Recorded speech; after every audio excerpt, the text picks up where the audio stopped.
Hello everyone and welcome back to another video. Those watching on YouTube and those watching on Twitch, welcome to another game. And this is going to be a rec review of one of my...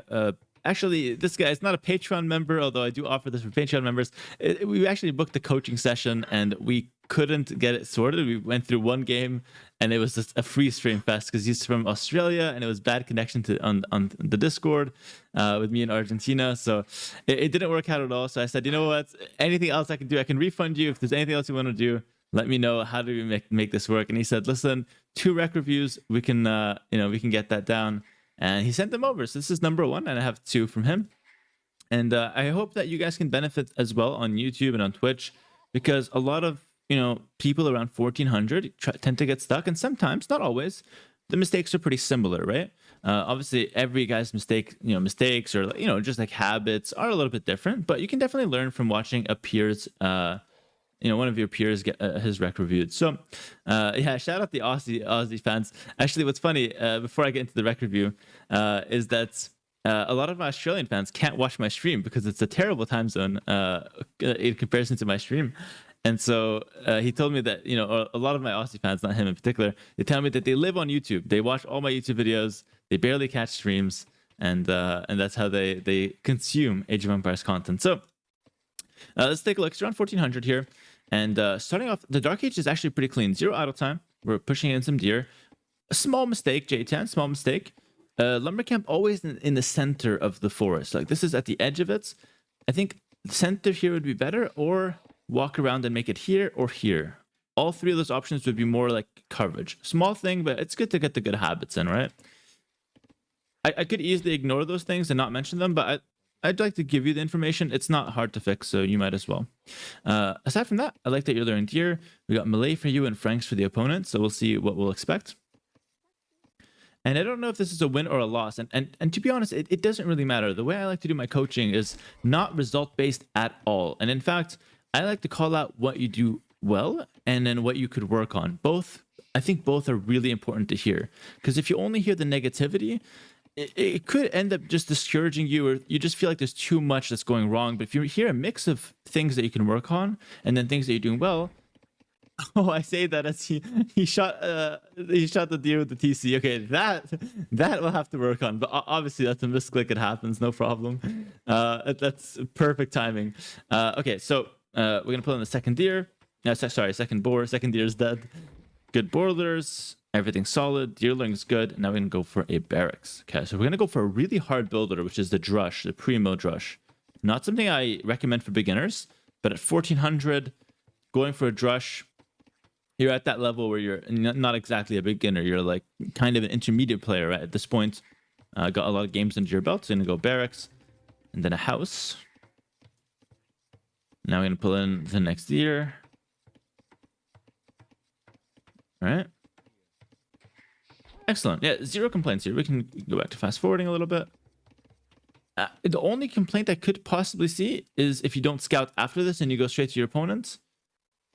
Okay, so it's not exactly like a complaint, but it's potentially something to think about. So here, what I like to do is actually do one more loop around my base, because now you're actually missing a lot of information. So you don't know where to wall. You can easily get these forests. If you scouted this, you see that you can easily wall here, right? Around here. And you don't know where any of your golds are besides the main gold, right? So like we have main gold here, secondary gold here, and another gold. Okay, we see this one.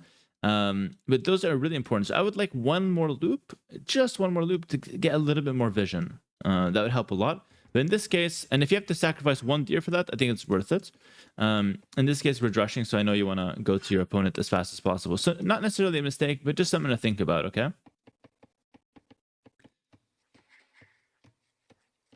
All right, so this is another consequence of making the lumber camp here.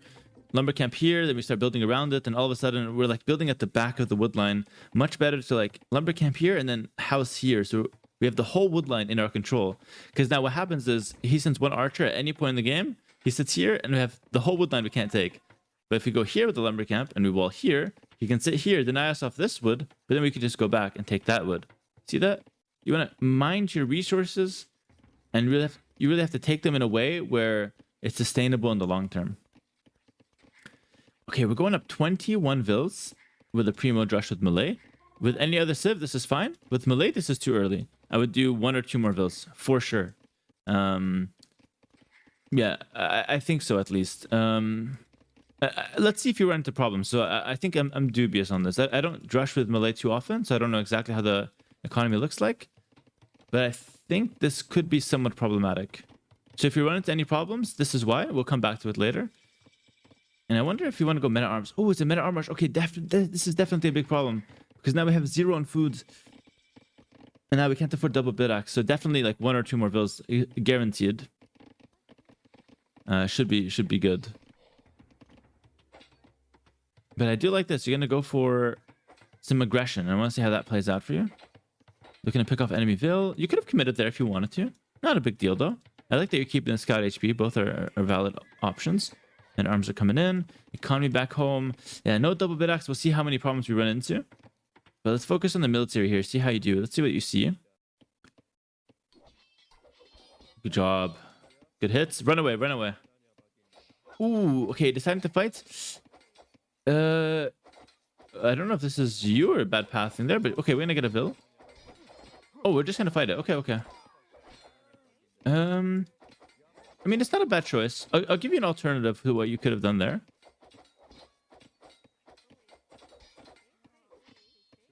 Nice try, nice try. It wasn't a bad attempt, and you did kill 2 Vils. You almost get the 3rd. Almost, okay.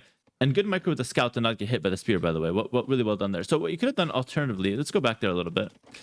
We could have alternatively, this is what I love to do with men at arms. So like, you see your opponent, it's a trick called, let's take things that are free. So here, this is free. We're hitting a spearman, nothing's hitting us back. Now that it's not free anymore, he's got 5 Vils. If we hit him back, we're going to take damage. I like to just pull back a little bit. Keep my army alive in his base. So if you do that, you pull back and you have your army alive. Instead of trading for Vils, you can easily kill 1 or 2 Vils later. If you pull back, his Vils chase you, and his attention is constantly being taken away by the men-at-arms. I personally think that's worth more than 2 Vils, keeping my men-at-arms alive and continuing to harass.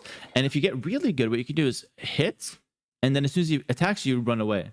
And then if he makes a mistake, he chases too far, kill a Vil, and then run away. And continue rinsing and repeating that. You keep the men-at-arms alive, and you continue to aggravate your opponents. By just trading it like we did here, we got good value. I'm not going to say it's bad, it's a mistake. So we got good value, but now your opponent has nothing to worry about.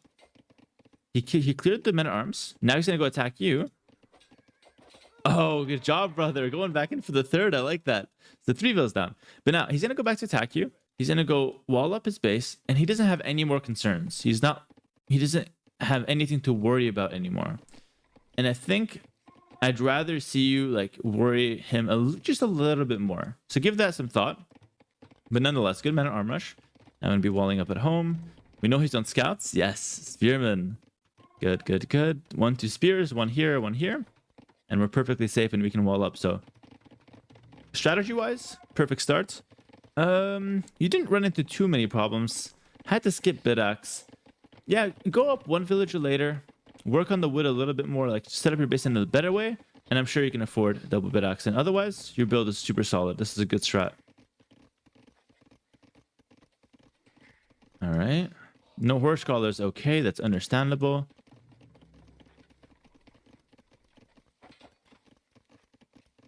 All right.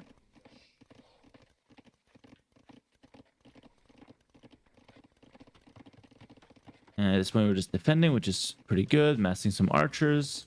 I like that a lot. Would like to see you still try to full wall, by the way. I know it's a long way away. Well, it's only a long way because we didn't scout the sides, actually. But even with our current scouting, we can, yeah, easily set up a full wall here. Because that lets us move out eventually. We care only to stay on defense now. So the fact that you're on defense now is good. We killed 3 Vils. Now we just defend and wait for our next power spike, so to speak. So we'll fast forward a little bit since not much is going on. I'll keep an eye out, make sure there's no crucial mistakes. I like that you queue a lot of Vils at the TC so you don't have any random idle time. Those 3 Vils are in the middle of nowhere. It's okay though. Yeah, good defense. Oh, actually, a cool tip here. If your opponent is like running in and out of your TC, garrison your archers. Garrison your archers. So that way if he runs past, he takes free damage. Ooh, oh, this is bad. We garrisoned our Vils and we're missing food. definitely do not keep them garrisoned too long, and only do that garrison trick if you're sure you can click up, because now you've delayed them, and now you're gonna delay your castle time by another maybe 30 seconds. If you just waited like 10 seconds, you would have got the food garrisoned, and then you're good. Now you have to garrison a second time. All that walking in and out is kind of problematic. So only do that if you're sure you can click up. All right. At this point, we can kind of fast forward a little bit more. Got a market going down.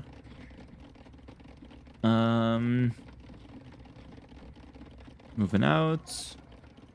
Oh, we're gonna go for a sneak attack. Oh, I actually don't mind this. And what you can do is, if you sneak attack, right, you can just defend with your reinforcements now. So your reinforcements can stay at home, and you can, you know, put pressure on your opponents with your main army. This is something I really enjoy doing. That guy went to die. It's okay. Ooh, he showed it too early. Definitely be careful with that. No Bodkin. We can't afford it. Oh, actually, there's a reason we can't afford Bodkin. The reason is we went to 18 on wood. So, like, if you know what I do in my builds, right? It's like 10 is the magic number on wood. 10 is like what you should have, and for like the most part, like, or at least around 10. If you get to like 12, 13, it's okay. But 18 is way too far from 10. So what you should have done is taken 5 of those woodvilles and made 5 farms. That way, you would have been able to afford both double bit axe and Bodkin arrow by this point. Okay. So try to stay closer to that magic number of 10 in Feudal Age. Even at the end of Feudal Age, it's still like, that's still like the magic number, right? Don't want to go too far from it. So at the start of Feudal Age, if you're at like 8, 9, it's okay. But don't be at like 4 at the start of the Feudal Age. Same thing near the end. Don't be at too many. Good micro. We got Bodkin arrow coming in. Still missing all kinds of eco tech though. And our opponent's going to jump to 3TC. Opponent has better economy upgrades than us, so although we killed more vills, we could be in some trouble. We get Horse Collar now. Double bit axe still missing. Okay. And yeah, we found good damage, and let's see if we can find more with the crossbows. We did clear up his skirms. Opponent will now be on elite skirm and knights. Okay. Going for the 30C, good. Monastery is good. Can pick up relics if you want to. Monks are never bad. Go close, go close. Yes, go close and hit. Oh, great reaction from your opponent, though. Well done from him. We're going to kill a Vill, and... oh, we killed the second. Okay, not bad. Might even get one more. Okay, I mean, that was a reasonable trade. 3 Vills down for our army. It's a reasonable trade. No problem. What you should do now, fundamentally, guys, is when you lose villagers... or, sorry, when you lose your army to kill Vills... what you should do is play defense after that, okay? So whenever, you know, you just lost your army, don't move out with this army again. Just stay on defense. You're ahead in economy. Let your opponent make the next move.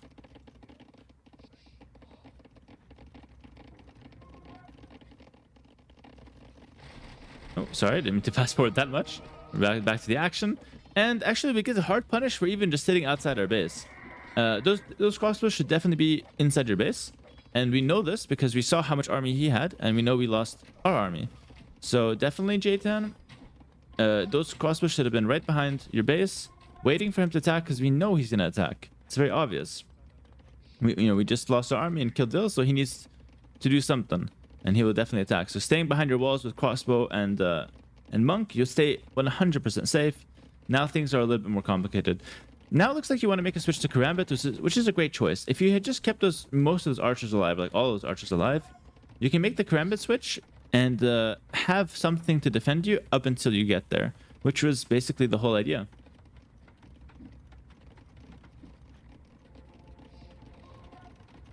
All right, mill on the top, very good. Now we're bringing in back in relics, which is not bad as well. Awesome.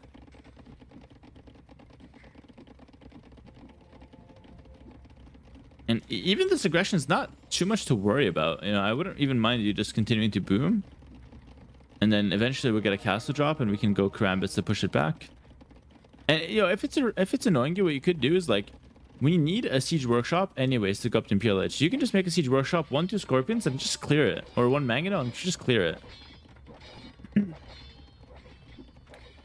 So definitely something that is worth noting for sure. Like, you know, your opponent has skirms. We don't want to switch to like knights with melee. So just make a siege workshop. You need it anyways. Very small commitments, and you clear it back. And good job with the monks trying to convert his knights. That's really good. We'll get this one for sure. There we go. Could use that to hit the skirms now. This is perfect.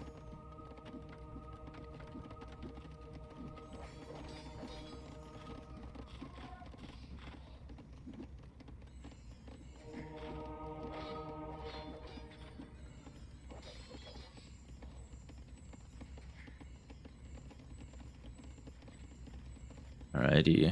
Now we're going to go for a castle drop. Yeah, this is exactly what we want to build up to. So, pretty solid. I mean, rest collected is in our opponent's favor, probably because of the eco upgrades that he got earlier than us.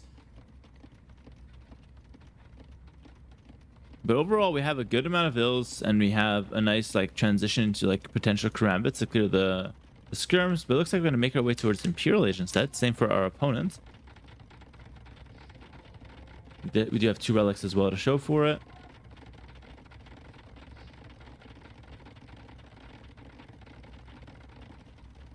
Trying to see your vision. Okay, so now you see he's got a castle, so we're going to go for a fast imp or melee, so we get there first. And now I want you to think of the composition that you want to go for in Imperial Age. So it looks like you're still massing crossbow. So we definitely want to play towards Arbalest at this point. That's what you're telling me with massing crossbow, which is a good choice. Arbalest, few karambits will easily deal with the skirms, and the Arbalest will take care of the knights. Good counter castle here as well. We should be able to win the treble with the faster imp, so I like that you're going to be fighting it. And the opponent could be in trouble if this gets denied. Ooh. Oh, close. Close, close, close. Arbalest comes in. I imagine Bracer will come in eventually as well. Trebuchet is the priority. Yeah, all good. Great choices. Trebuchets from both. Opponent now hits imp. He's going to do trebs as well. And a few raids into karambits, which is smart. What you should be focused on doing now is defending your trebs and waiting to push back his castles. Simple as that. Sit on your trebs. Once the 2 castles are down, then we can focus on pushing back. Nothing else to be done besides trebbing and pushing back. That's it.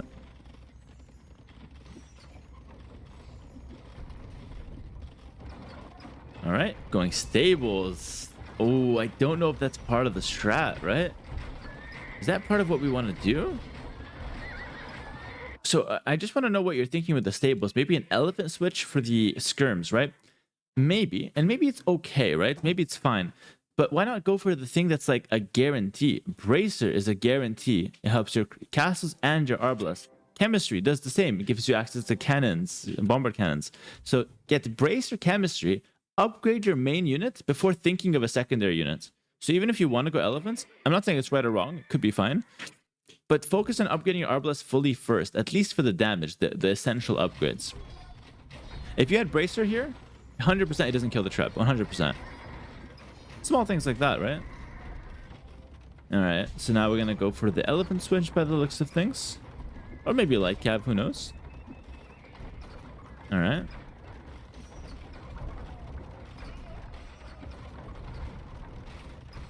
Now our Arbalest should be able to push this back. Again, they got very weak upgrades. Only bot can. A few knights can easily kill those trebs as well, and we pushed it back. So you did a good job pushing it back. We just want to see full upgrade Arbalest, and then we can decide what other unit to make.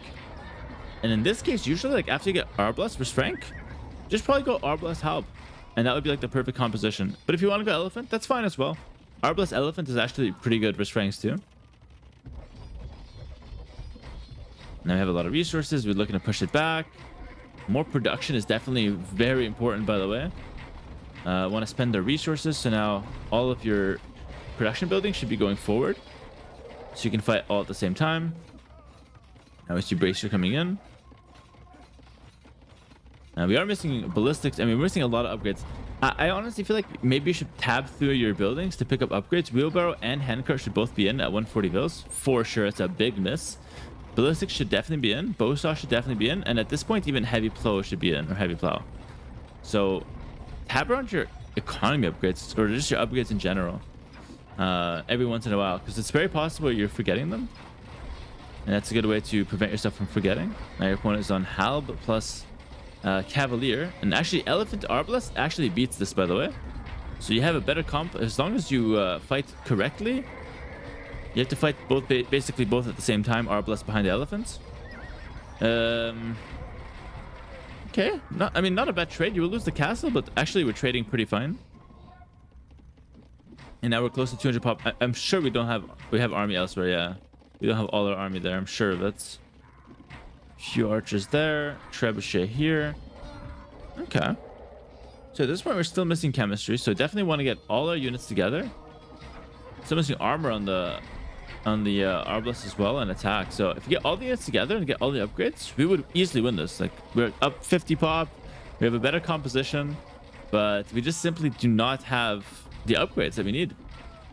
And at this point we can probably just fast forward, because whether you win or lose, like the rest of the game is like similar story. We're getting the upgrades now. Let's see if things do change. But now, because we spent like 10 minutes without upgrades, now he's got the hill. Like this is really bad. He's got the hill, and now like that hill should have been ours. Imagine if we control that hill, we get both these stones. But now he's got both the stones and he's got the hill to push us. So this is pretty bad. And I like that you're aware of the upgrades. You do pick them up when you see them, but I think you're probably just like forgetting them or not prioritizing them as much. High priority, upgrade your main unit 100%, then switch into a secondary unit. And at the same time, if you can expand your economy to get the extra golds, which you are doing, you can afford a lot of cool things. At this point, it's just the hill. It's really hard to fight. Like your army will do better, but he's got the hill, and it's a really big deal because the hill in the center of the map is crucial. Actually, whenever you see a hill in the center of the map, keep that in mind. That's a big sign for you. Okay, we don't want our opponent to get that, and we want ourselves to get that if possible here. Now we see the Trebs coming out, and you're still on this defensive. It's like actually, it's like you doomed yourself to be on defense for the second time. It's like you went to jail, you went on defense because you forward cast you initially, but it's fine. You go to jail one time. When you get back in, you want to live a free man, okay? You want to fix your mistakes and live a free man. But instead, you just went back to jail. Like now you're on defense again. It's hard to recover going to jail twice. An opponent is just making so much money on the outside as a free man. You cannot compete like that. It's too hard. Now, we're going to be permanent on defense. And the funny thing is you have the relics and you have a good comp. But opponent has so much luxury. He can castle drop everywhere. He's got, like, look at his base. All the space to do whatever he wants, untouched. And meanwhile, you got raids here. You're trying to expand to the sides. And it's a lot harder for you to stabilize. So definitely some classic Imperial Age mistakes. And I'm sure a lot of people on YouTube can also learn from that. And if I could just offer a little bit of a recap here, we'll focus on Imperial Age because I think the rest of the game was pretty solid. Eco upgrades or upgrades in general were missing. But in Imperial Age, upgrade your main unit first, then think of a secondary unit, and then get your siege together. And when you want to push out with everything together and look to secure a location, secure a hill, secure a gold, and then play from there.